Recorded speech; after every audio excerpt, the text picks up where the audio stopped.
Hi, I'm Nikki from Dance Like a Mother and Sling a Baby wearing consultant.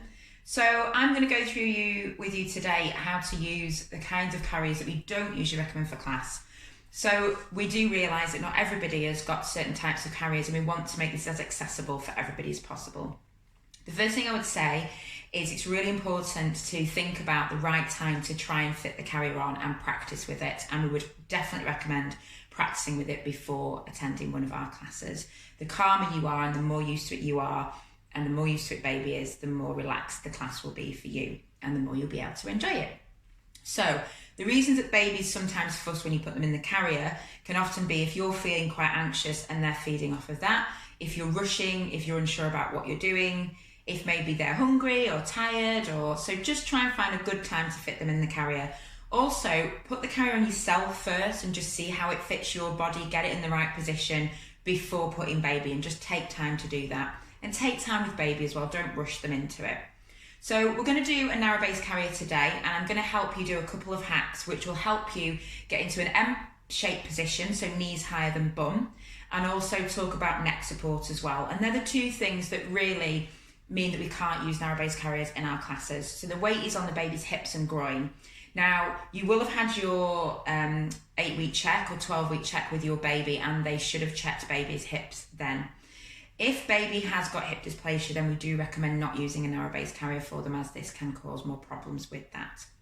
We can signpost you also to sling libraries local to you, and we are in the process of working with local sling libraries to see if they can do drop-offs. So if you just find the carrier isn't comfortable, baby's a little bit unhappy, and you want to do a sling hire, we know a lot of wonderful sling libraries across the UK that do really reasonable sling hire, and they can do a door drop for you. So please get in touch with us, drop us an email after class, and we'll try and put you in touch with somebody.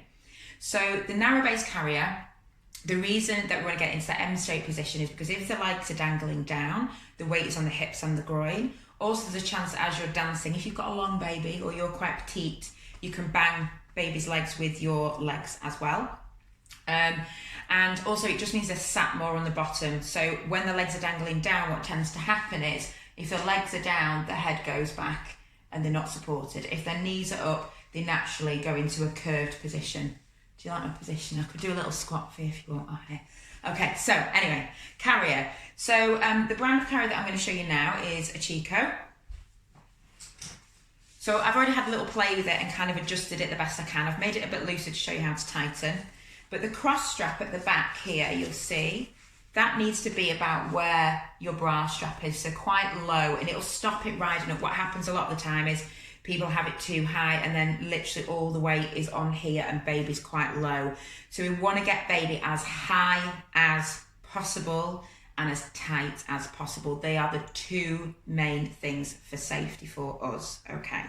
So I'm going to put my arms through the top straps here, you can see, through there, and go over my head.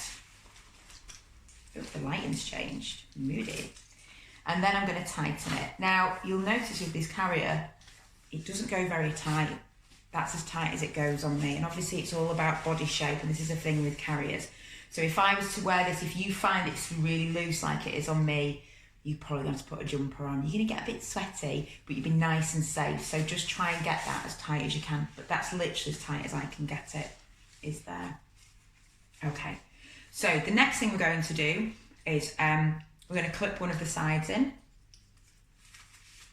and you'll see there's like little safe bit. You're going to go for the highest one and clip one of the sides in.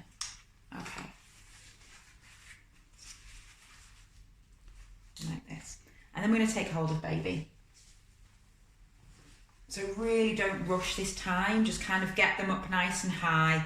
A lot of the time that adjustment from a car seat or the floor and up, it's a bit like being lifted up, 5-story building. So just take that time to just hold them on your hip, give them a cuddle, have a little bit of a chat, bit of a sway. So you see a lot of parents doing this bouncing motion, which we've all done, we've all been there. But just thinking about it from baby's point of view, would you prefer to be bounced up and down? Is that calming, or swaying side to side? So sway, it's a bit of a pregnancy sway. We all did this when we were pregnant, didn't we?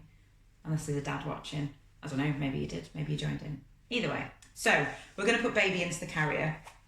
So I've left this side open, and I'm just going to put baby in like this. I'm putting baby on my shoulders and feet through, so you can see what I'm doing here, like this. And I get baby's feet through the little holes at the bottom.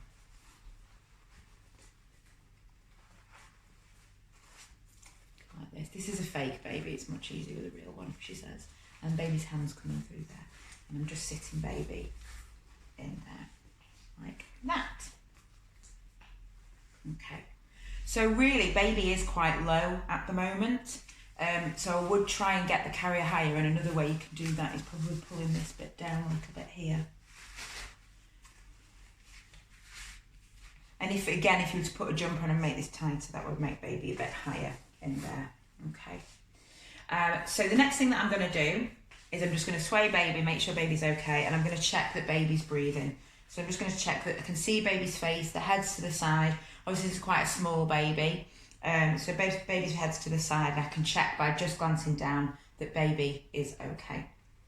Okay, the next thing I'm going to do is change the shape of these legs. So as you can see, they're dangling down. I'm going to get a long scarf. So we've all got a scarf at home somewhere, hopefully. I'm going to put that centrally under baby's bottom, and I'm going to bring it under baby's knees and tie it around the back, so you can see there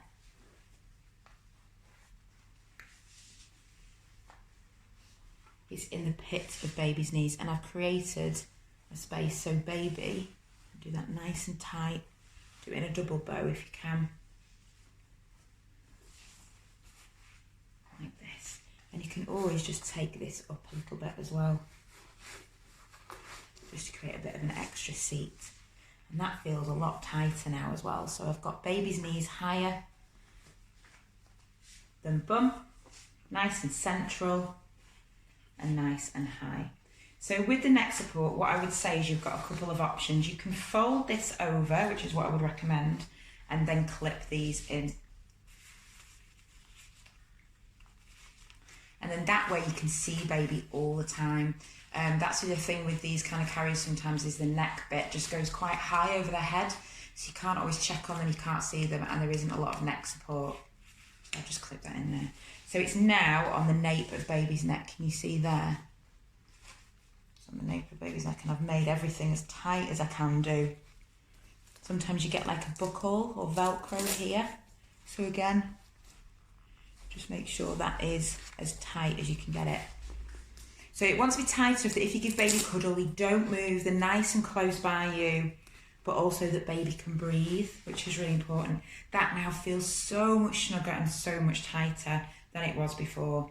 So I've made sure that it's as high as possible. So you want to try and get, as best as you can, baby's head on the hard part of your chest here. So if you've got quite big boobies, big mountains or little mountains, just try and get them out of your boobs, get them nice and high, and then that way they're nice and safe. The chin is off their chest, their head's turned to the side, their airways are open, they're safe. And I feel now like I can be hands-free and baby's quite well supported. So I can move, baby can breathe, knees are higher than bum, so we're in that M-shaped position that I mentioned earlier. So the weight is on baby's bottom here. Back's nice and straight in the carrier and neck supported. What I would say is it depends on baby's size. Like I would probably feel quite comfortable to do a lot of the moves we do without holding onto baby's neck. However, I might find if my baby fell asleep, I would want to hold on. So please do what feels right for you. What I would say is if it's the first time you've done class and you wear one of these carriers, don't worry about all the arm movements. Just hold on to baby. And we will go through the steps and stuff with you, and it is nice and gentle. So that is how you do a hack on a narrow base carrier, and that should make it nice and safe for you. We will be checking in with you at the beginning of the class, so you will be brought in first if you are new, and we will check carriers and just offer some help, and we'll have the dolls or our own children with us so we can help you, and then we'll make sure you're okay. So just to take baby out, all I would do, show you how it looks, is just undo the scarf and then undo the neck straps. I could just undo one side, and I'm literally just going to lift baby out. Look there. Lift it baby out. Come on, darling.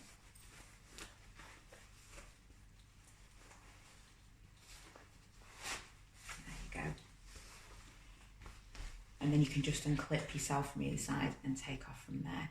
And that's how we do a hack on narrow base carrier. So enjoy class, we will see you very soon, and take care.